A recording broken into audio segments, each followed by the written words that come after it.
আসসালামু আলাইকুম everyone, welcome back to my another new blog. আশা করছি সবাই ভালো আছেন। আলহামদুলিল্লাহ আছি মোটামুটি ভালো, খুব বেশি একটা ভালো নাই। আবারও জ্বর সর্দি ফিরে আসছে, ঠান্ডা লেগে একদম গলা টলা ভেঙে আছে আমার। তো এখানে হচ্ছে এই যে খালা সকালবেলা মাছ কাটতেছে। এই চাপিলা মাছ নিয়ে আসছে আমার হাজব্যান্ড আগের দিন। এই মাছটা আমি আগে কখনো খাই নাই, রান্না তো করিই নাই। কিভাবে রান্না করব ভাবলাম যে যেভাবে হাতে মাখিয়ে রান্না করো ওইভাবেই করব, কিন্তু এটা হাতে মাখিয়ে রান্নার মতো অবস্থায় নাই, একদম গলে টলে গেছে মাছটা। যেহেতু এটা আগের দিন নিয়ে আসা, তার উপর আবার ফ্রিজে ছিল। ছোটো মাছ আসলে ফ্রিজে রাখতে নাই, তারপরও হচ্ছে ফ্রিজে রাখা হয়েছিল। তো এই মাছ আসলে কে কে খেয়েছেন জানাবেন, কিভাবে রান্না করে খায়। আসলে মাছের স্মেলটা আমার কাছে এত বেশি বাজে লেগেছে, এটা যে রান্না করে আমি লবণ চেক করব সেটাও আমি পারি নাই, আমি লবণটাও চেক করি নাই। সত্যি কথা যেটা, মাছের যে একটা আষ্টে গন্ধ থাকে, কেমন জানি একটা গন্ধ লাগতেছিল। তো সে হচ্ছে এটা চোখের সামনে পড়ছে, সবাই নাকি নিচ্ছিল, সেজন্য নিয়ে আসছে। আসলে শখ করে নিয়ে আসছে, তাই ওকেই রান্না করে দিচ্ছিলাম। এই মাছ আমি খাই নাই, আর সেও অল্প একটু খেয়েছে, আর বাকি তরকারিটা আমি হচ্ছে খালাকে দিয়ে দিয়েছি। মাছটা জানি কেমন, এই মাছটা আমার কখনোই খাওয়া হয় নাই। আর এটার স্মেল কি আসলেই এরকম থাকে নাকি নাকি মাছটাই নরম ছিল বুঝতেছি না। খালাও কোটার সময় বলতেছিল যে মাছটা একটু নরম। ও যখন নিয়ে আসছিল তখন নাকি মানে ভালোই ফ্রেশ টেশ ছিল। তো যাই হোক, রান্না করে নিলাম আর কি, যেভাবে মাছের চচ্চড়ি করে ওইভাবে করে নিলাম। প্রথমে ভাবছিলাম হাতে মশলা মাখিয়ে বসাই দিব, পরে দেখলাম যে না, এটাতে কেমন একটা বাজে স্মেল, তাই মশলা কষিয়ে মাছটাকে এরকম একদম ঝোল শুকিয়ে চচ্চড়ি করলাম।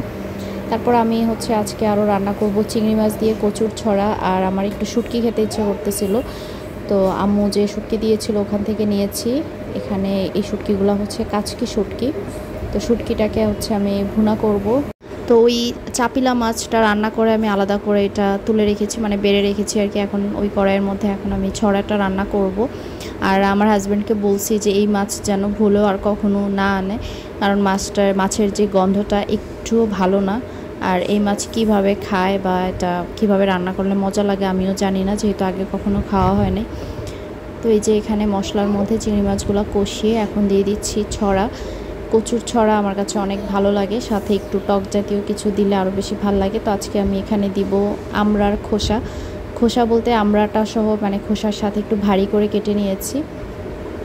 আর এই ছড়াটা অনেক ভালো ছিল, কষানোর মধ্যে সুন্দর করে সিদ্ধ হয়ে গেছে।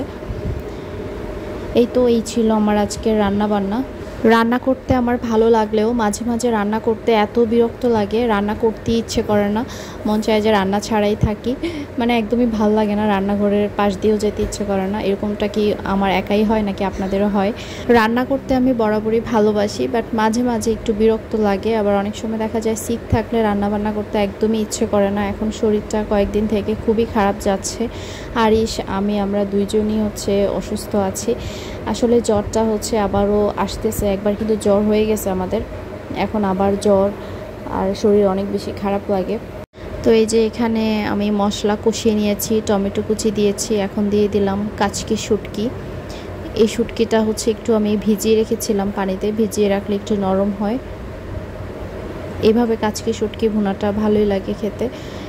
তো এই যে এখন হচ্ছে এটাকে একটু কষিয়ে নিব, তারপর ঝোল দিব। এদিকে হচ্ছে আমার ছড়া তরকারি হয়ে গেছে, একদমই হালকা মশলা দিয়ে আজকে তরকারিটা রান্না করেছি। বিগত কয়েকদিন একটু বেশি ভারী মশলা, তেল মশলার খাবার খাওয়া হয়েছে আর কি, তো এখন একটু হালকা পাতলা খাচ্ছি। আর এই যে শুটকির ঝোলটা একদমই কমে শুকিয়ে যাবে। তারপর ভাবলাম একটু আনারসের জুস বানাই, আনারসটা খাওয়া হচ্ছে না, জুস বানালে খাওয়া হয়ে যাবে। তো আমি রান্নাটা শেষ করে এখন হচ্ছে আনারসের জুসটা বানাবো। তো এখানে আমি আনারসগুলোকে এরকম কিউব করে কেটে নিয়েছি, তারপর এখানে দিয়ে দিচ্ছি চিনি, তারপর দিলাম বিট লবণ, এখন দিয়ে দিচ্ছি লেবুর রস, আর এখানে আমি দিব কাঁচামরিচ। বিট লবণ দিলে নর্মাল লবণ না দিলেও চলে, তো আমি নর্মাল লবণটা আর দিই নাই, বিট লবণ দিয়েছি। লেবুর রসটা চিপে দিয়ে দিচ্ছি। কাঁচামরিচটা প্রথম অবস্থায় দিব না, প্রথমে ব্লেন্ড করে জুসটা বানানোর পর আরিশের জন্য কিছুটা রেখে তারপর বাকিটাতে হচ্ছে কাঁচামরিচ দিব, যেটা আমরা খাবো। তো এটাকে আমি পানি ছাড়া ব্লেন্ড করেছি, এত গাঢ় হয়েছে, এটা হচ্ছে একদম মানে কি বলে কেকের ব্যাটারের মতো হয়ে গেছে। পরে আমি একটু পানি মিক্স করেছি, এত গাঢ় তো খাওয়া যাবে না। আর ফ্রুটসের জুসের মধ্যে হচ্ছে পানি মিক্স করলে আমার কাছে ভাল লাগে না, একদম মানে র যে জুসটা হয় ওইটা তো আর পাওয়া যায় না পানি মিক্স করলে। তাই অল্প পরিমাণে পানি মিক্স করে নিয়েছি। খাওয়ার অর্ধেক মুহূর্তে মনে পড়লো একটু ভিডিও করি।